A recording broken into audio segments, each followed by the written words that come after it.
What's kind of your overall holistic view of how you see investing and what people should be doing? Begin with the end in mind. Investors get in trouble when we go, what's the hot investment? What should I be investing in today? Is crypto good? Should I get into Bitcoin? Should I dump stuff? Should I dump stuff in our first question today, should I dump in the market? If I begin with the end in mind and I know where I want to go, then I take out my compass and I ask myself some questions I don't if I ask myself if Bitcoin's good today or not. Guys, welcome back to another episode of the Candy Valentino Show. Thanks for tuning in and spending this time with me today. I am super excited about today's episode. I am also excited because we are live for the very first time. We tested this really quickly yesterday just to make sure I knew what buttons to hit, and I think it went okay. So hopefully today goes without a hitch because I'm really excited to talk to Joe Saul-Sehy. And let me give you some background on Joe. Joe actually has a really big podcast that I was on, and we went live on his show. And I was like, I really love this concept. I love just the live element of doing it. And so I was like, Joe, I'm going to steal your idea and bring this over to our show. And that's what we're doing. So Joe is the co-host of the Stacking Benjamins. He is the author of Stacked, your super serious guide to modern money management. And he was a financial planner for 16 years. So we're going to talk all about money, finances, what you need to do. Joe, thank you so much for being with me on the show. Candy, I'm so happy to be your first guest. I'm here to announce my retirement. This is the top of the mountain. I think I'm done. I love it. And I love how you bring so much fun to money because for some reason, people think money and finances are boring. And I'm like, you know what? They're not boring. They're sexy. They're actually the most important part, right? Like we need to focus on what really matters. And in order to do that, we need to talk about money and finances. So you have talked to so many incredible people. You've had such a journey. Obviously, American Express. There's so many things I want to unpack. But I have to start with something that I saw that's a recent current event that everybody is talking about in the headlines. And it's about how stock funds are getting crushed in the beginning of this year. Mutual funds, a lot of individual stocks are getting crushed. And when I see this happen, I see a lot of investors say, I want to pull all my money out. Can we talk a little bit about just the overall market and what people should be doing when they see these like all red days or all red weeks or some sideline action in the market? What should we do? Well, Candy, I absolutely get that feeling and I still feel it, and by the way, I'm a guy that even as an entrepreneur, I feel a ton of fear. And I have this mantra I have to tell myself every day that I think people have to tell themselves in this market, particularly, which is feel the fear, but do it anyway. And I tell myself that when we were going live just now, I'm like, Joe, feel the fear, but do it anyway. Right. And so here's what we're up against. The stock market goes up over long periods of time, about 70% of the time. And let's say that the market continues to decline today and you took your money out. Well, that feels like it would be the right move. But let me tell you why it's the wrong move is that the second your money's out, now you're betting against this thing that goes up 70% of the time. So you have to bet on the 30% where, what I love about entrepreneurs that we do is that we make sure that we take those risks that everybody else thinks are risky, but they're not. There's actually less risk in staying in because if I get out, the market invariably is going to come back if we believe in the economy. It's not voodoo. The stock market is just a reflection of companies continuing to make goods and to prosper. And the smartest people run companies. So they are going to find a way. I mean, when inflation was high, did we see the people that run Coca-Cola go, well, the price of sugar's up, so we're screwed? They didn't do that. What did they do? They came up with ways to improve the system. So smart people are going to find a way. And if we believe that, we're in the stock market. So it actually is less risky to stay in, let the market do what it's going to do, and work from what pros call an investment policy statement, which is here's how I'm going to manage my money. And I'm going to work on that machine all the time versus react whenever something bad happens. So good. It's like being proactive, tempering the emotions, staying in, because truly, if you're in it for the long game, you don't just pull out and jump in. I was talking to a friend, and he's now actually the CFO of a publicly traded company, which is why this is actually hilarious. But back in the day when he was in his like early 20s, he didn't grow up with anything, like super small town. there was this thing that used to come out called the Motley Fool, like back Oh when kind of yeah. email was just new, right? And Yeah. so they would drop an email and it would tell you where to invest. And they would run and they would put their money in it. And it would cost like $30 to trade back then. And then they said, like, the second their money was in there, it would go red and they would pull it out. So they literally paid for the trade, bought it. It was a pump and dump scheme. So then everybody jumped in, right? But it's such a comical thing that to me is a testament that even if you started back then in a pump and dump scheme with the Motley Fool and you made all of those mistakes, you can still be the CFO of a publicly traded company one day if you just develop your financial acumen. And I think that's what's so important about your show, my show, so many others, is that it's like you can learn this, but you have to be willing to put in the work, to play the long game, and to stay in when it gets scary, because it does get scary when you open that portfolio and it's all showing red.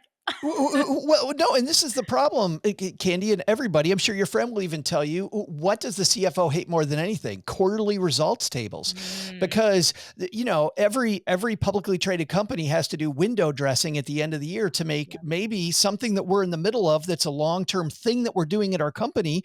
We got to make it look good for shareholders, or we get in big trouble. So I think thinking longer than 10 minutes, 1 quarter, 6 months. The cool thing is when we're investing our money, we can't, there's nobody telling us every quarter, how you doing? How you doing? How you doing?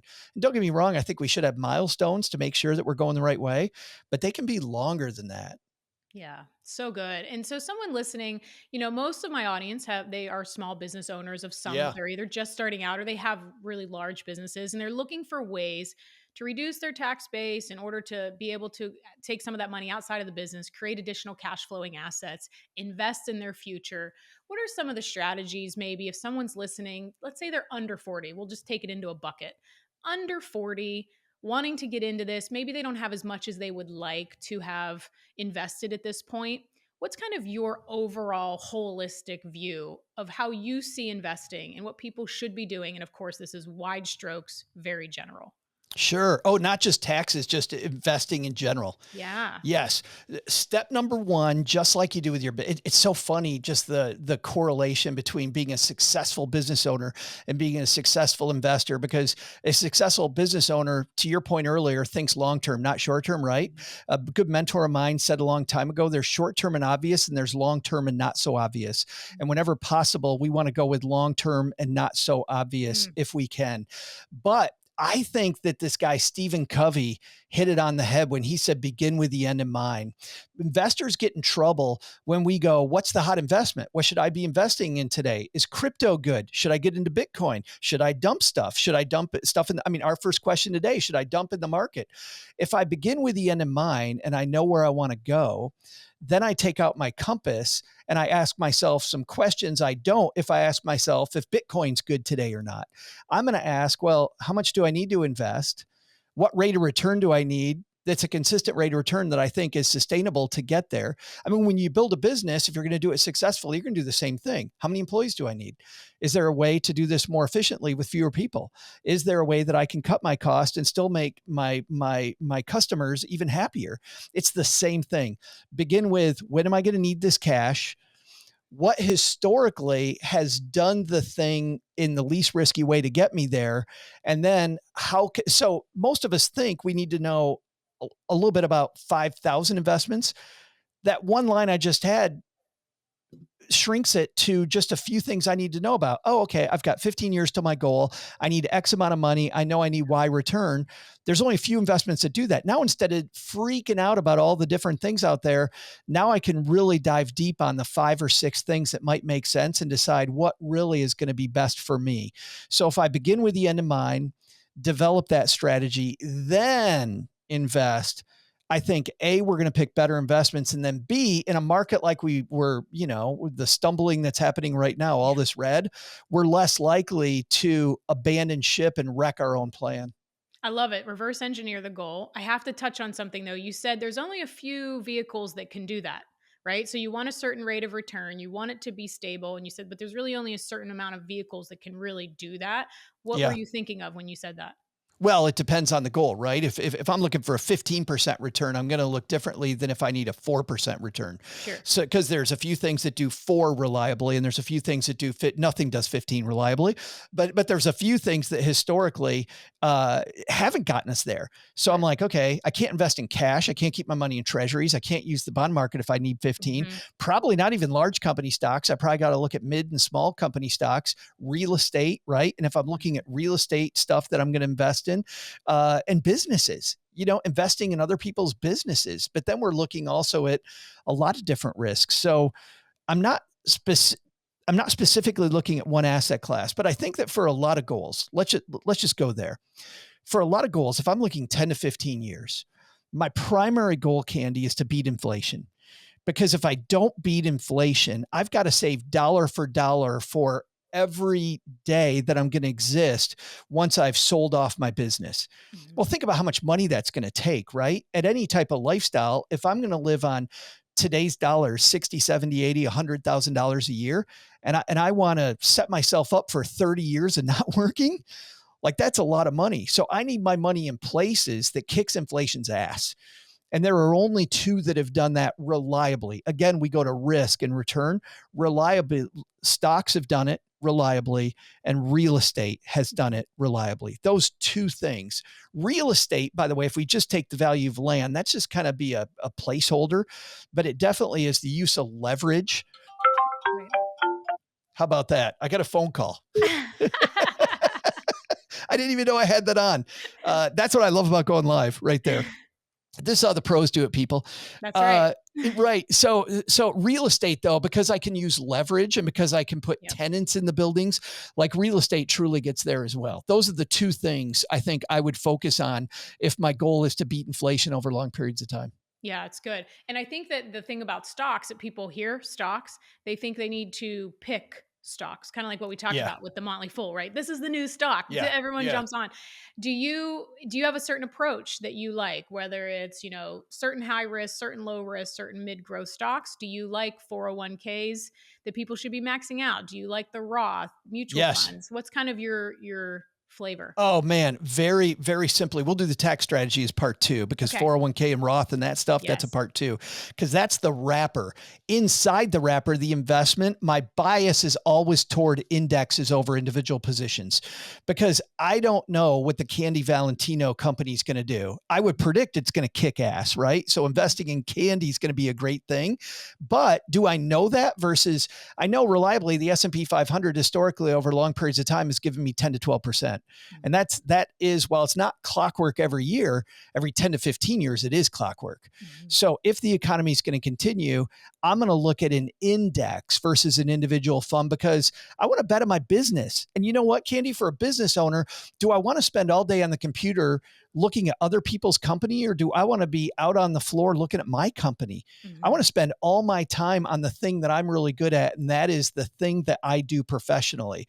I want my portfolio on autopilot. I think the mistake a lot of entrepreneurs make with their portfolio is they ask their portfolio to do the heavy lifting versus this wonderful company they're building that they know a ton about. They've got a lot of expertise there.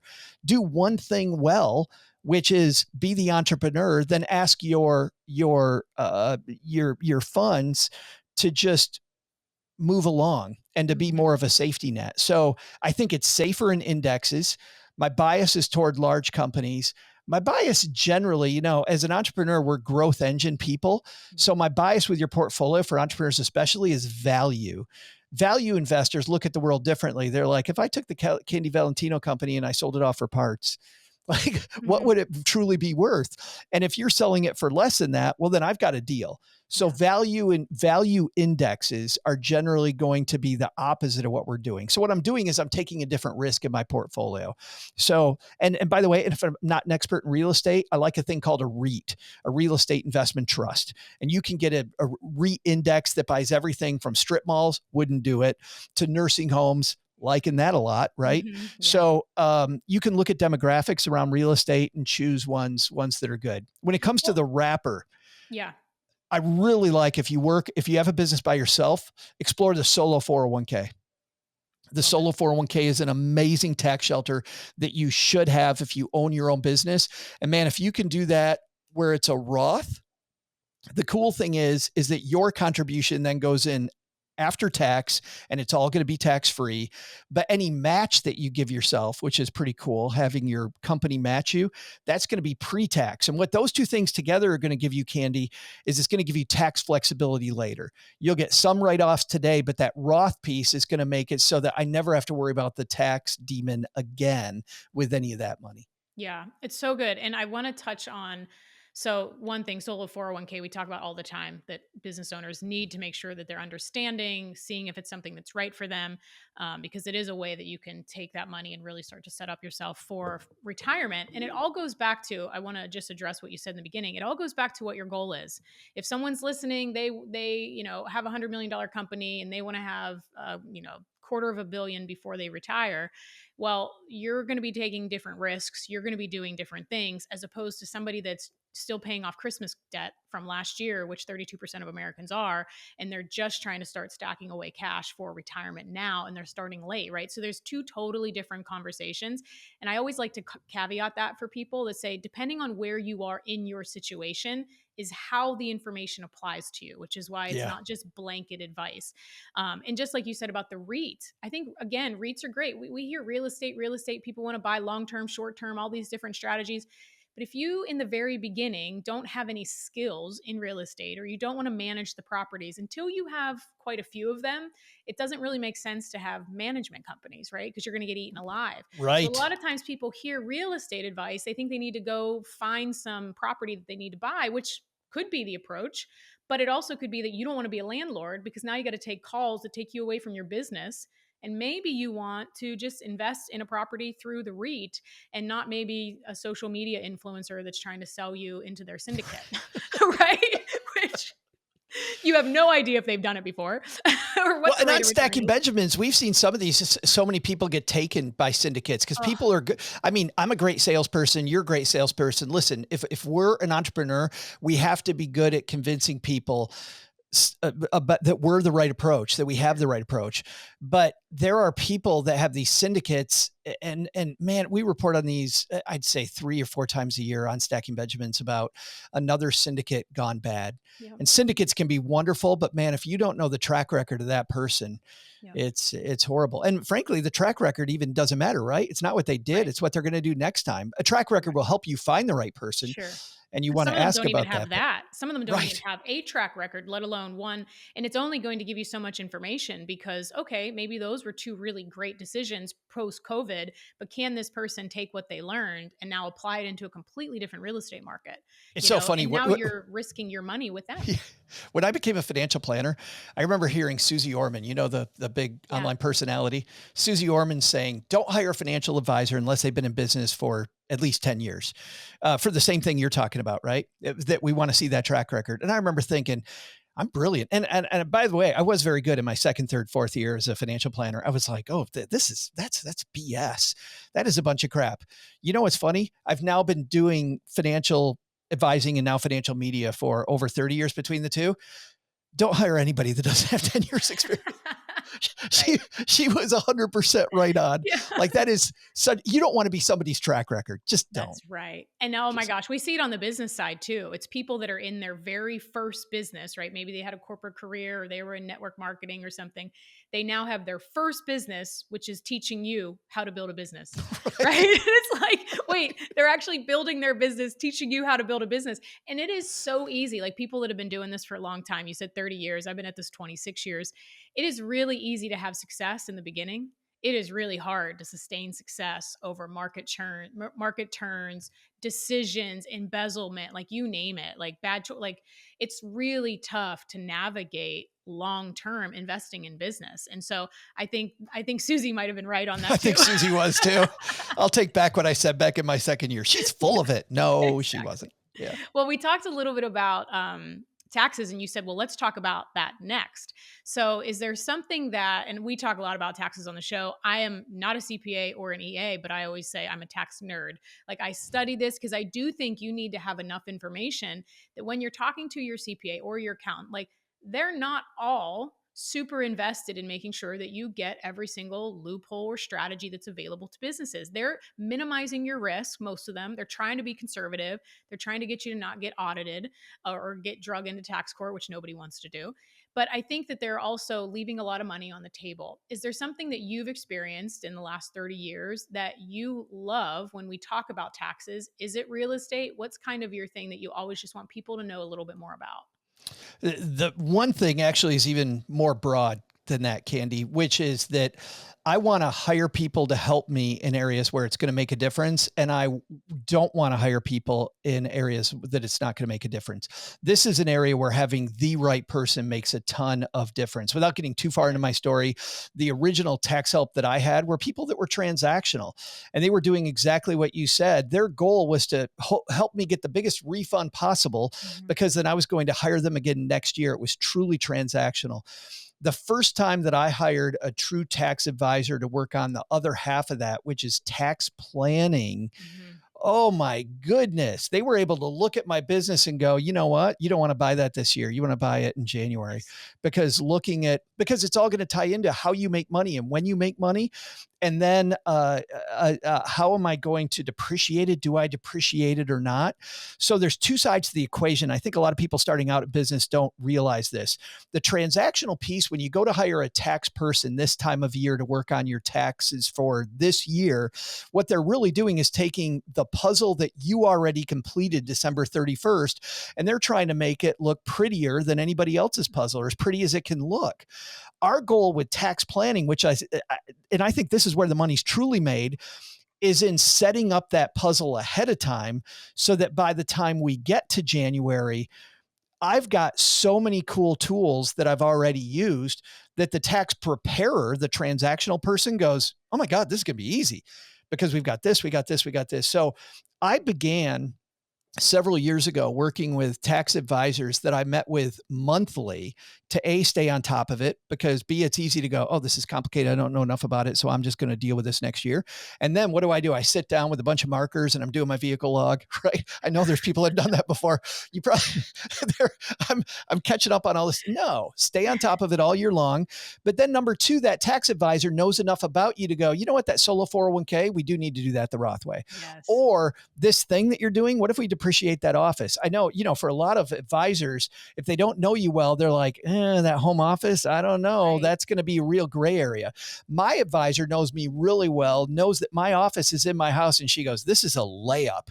We can defend this with the IRS all day. We're going to write the hell off of this stuff. Yes. And so I think this is an area where it actually pays to get somebody on the tax planning side, not just the put the puzzle together side. Yes, I love it's being proactive as opposed to reactive, right? Absolutely. If you're just going to someone and the year is already done, that's already the first mistake. Like anything else that you did in the year, you're hoping that you made the right decisions, because you can make choices at the end of the year. Like you said, hold off that purchase or make that purchase on December 31st, right? Or hold off on that contract. Like don't call on that contract to pay you. Wait till January if you needed to flex some income. So there's so many ways that literally, if you know enough to be dangerous, you can really reduce the amount of money that you send to the IRS.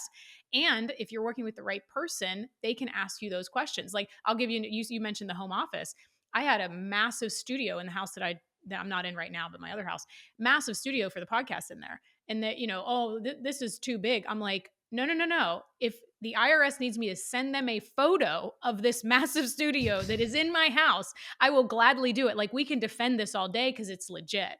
It's when you're walking the line of you're doing things that are not substantiated, that you can't substantiate, and that, okay, this is probably not usual, this is not customary, and now you really can't defend it. That's the line you don't want to cross. I always say I want to put my head down on the pillow at night and not have to worry about the IRS. Absolutely.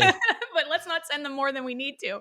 I remember when I was at American Express, there was an older guy who was one of our business advisors. His name's Jim Weinrich. He was an amazing guy, and he had this gruff voice, and he was like he really knew his stuff. I remember he got a call one day from a client though, Candy, and the client goes, Jim, I got a problem. The IRS is in my lobby. What do I do? And Jim goes, don't go in the damn lobby.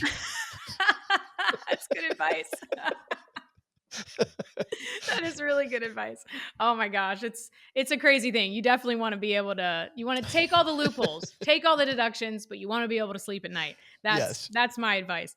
Let's talk a little bit about your show because you have interviewed so many incredible people. Obviously, talked to so many business owners, entrepreneurs, investors.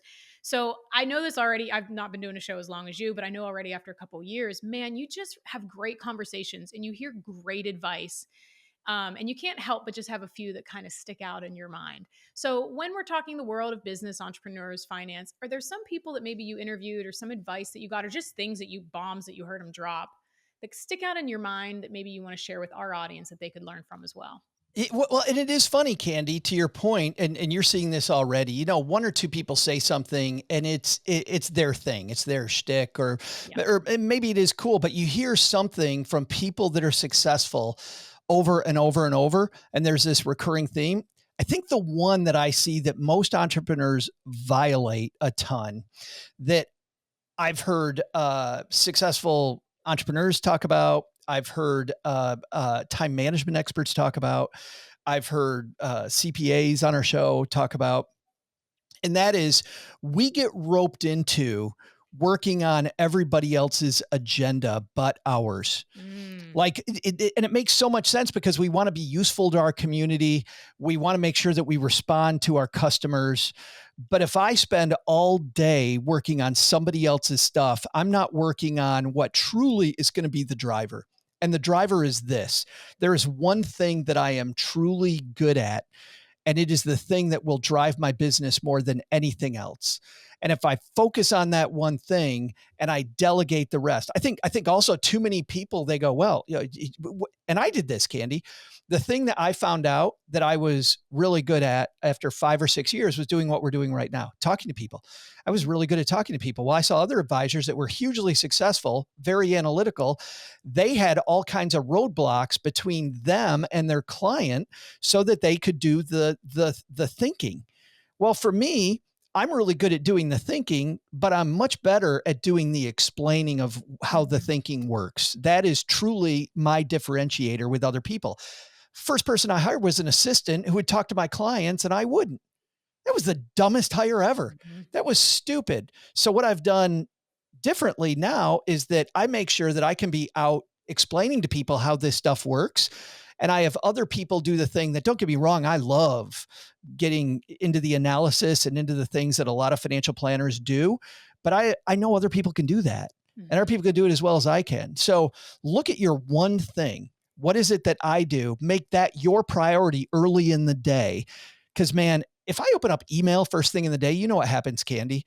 Immediately, I'm working on Oh, everybody who emailed me's yeah. priority, and I'm not working on that thing that's going to drive my business forward. That's the resounding thing I've heard over the last 14 years, that really, if I see entrepreneurs still get it wrong day after day after day, it's that we're not focused enough. So good. Oh my gosh. And we are in such a distraction, shiny object, world. It's easy for that to happen. So if someone's listening, you're like, oh my gosh, this is me. It's probably 80% of entrepreneurs also. And Yeah. I heard you said about the hire with the admin. When I first kind of came, because remember, I was behind the scenes building businesses. No name, my name was not out there, no personal brand, nothing. And I had kind of like just opened TikTok, I think, in like 2021. And I remember thinking, I heard somebody say, the very first hire every business owner should make is an admin.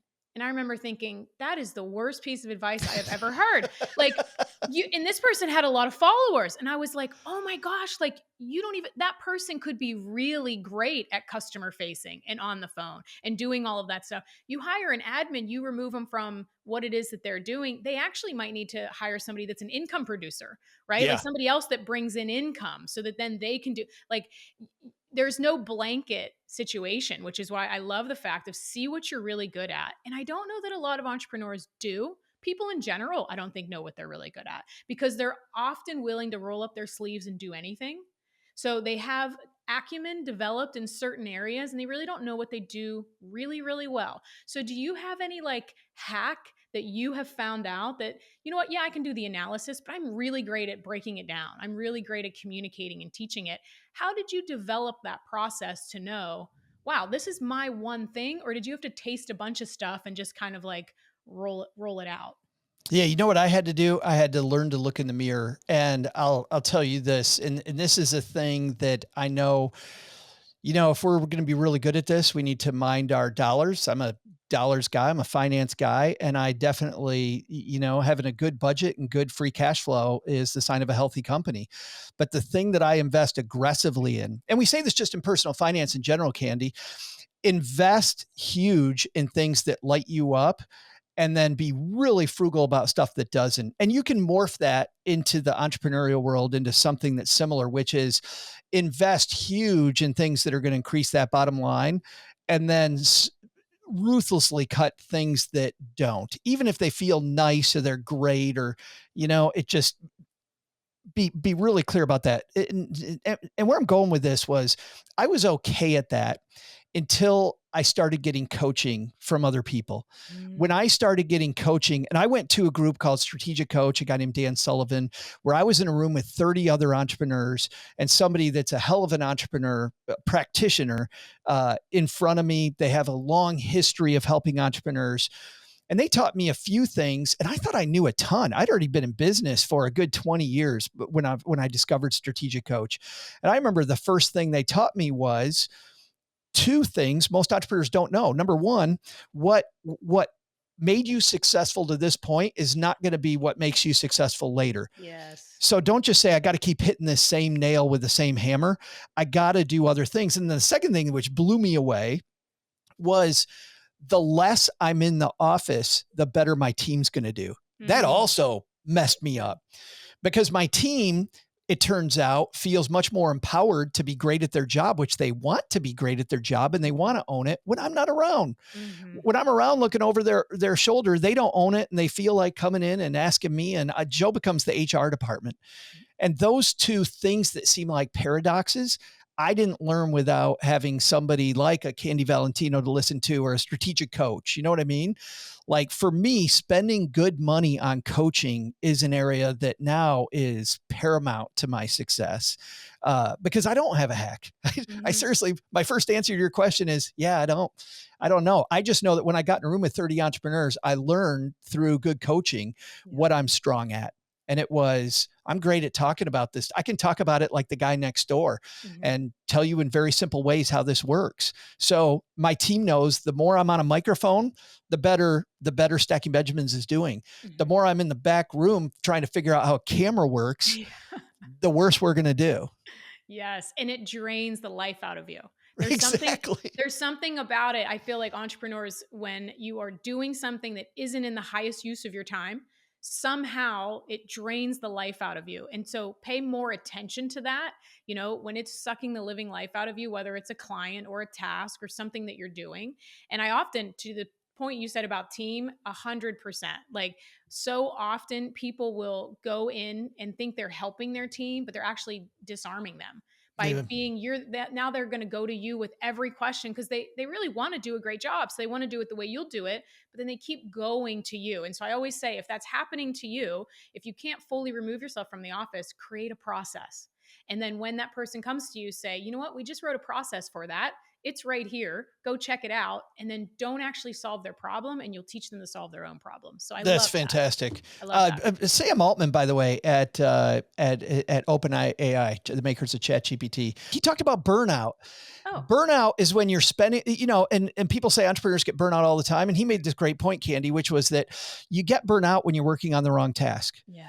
You know you're working on the right task and your unique talent when you can do it all day forever, Mm, ever, ever. There's no such thing as burnout if you're doing the right thing. yeah. You get burnout when inside your inner brain is telling you, why the hell am I spending time on this?